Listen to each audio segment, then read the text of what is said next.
Hi. Hey. Howdy. So yeah, this is gonna be not really a tutorial, but I stayed up late last night, was feeling a little creative and wanted to fart around in Adobe Illustrator, just to see what I can come up with. Went in with really no plan whatsoever. Yeah, I created this little wallpaper, a little box with like some light coming out. So briefly, I'm just gonna go over what I did. First off, trying to figure out how to create this box.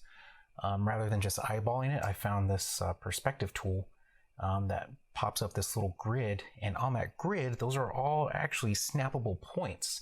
And then the little icon in the middle, you're able to select which one of those planes that you want to work on, so that you can snap to those different planes.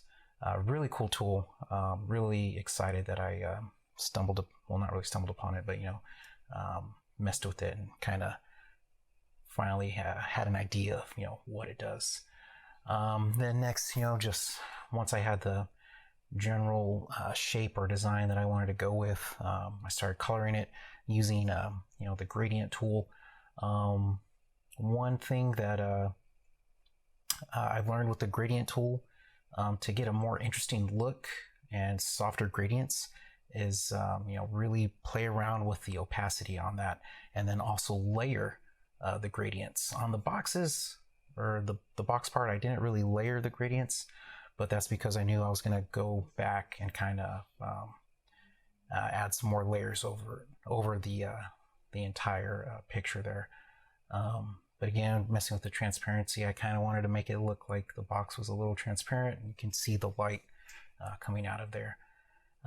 Then I went on to wanting to make a shadow for the box, and then to kind of achieve a realistic look, again, playing with the transparency, and just to give it a nice little fall off, the shadow getting softer as it gets further away from the box. So at this point I was pretty much done, but one thing I was unhappy with was when I added that shadow, you can see the line at the bottom of the box there, so I wanted to fix that. So taking the box and the shadow layer, I used the pathfinder tool to get rid of that, and it creates a nice clean edge. Again, the pathfinder tool is very useful and has a lot of different practical applications. So at that point, pretty much done with the overall design. I was happy with it, but I thought it looked a little too clean, so I threw it over into Photoshop and started playing with some blur effects. Ultimately, I ended up going with the iris blur, just to kind of give it a subtle little depth of field look. And then once that was done there,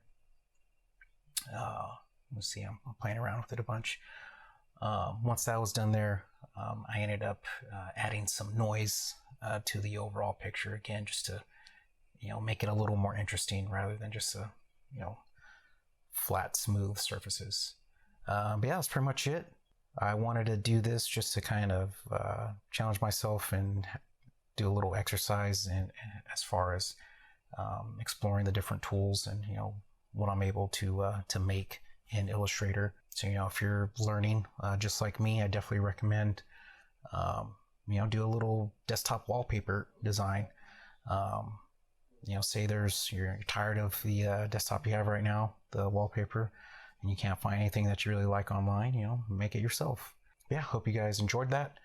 If you did, you know what to do with that like button there. A little click.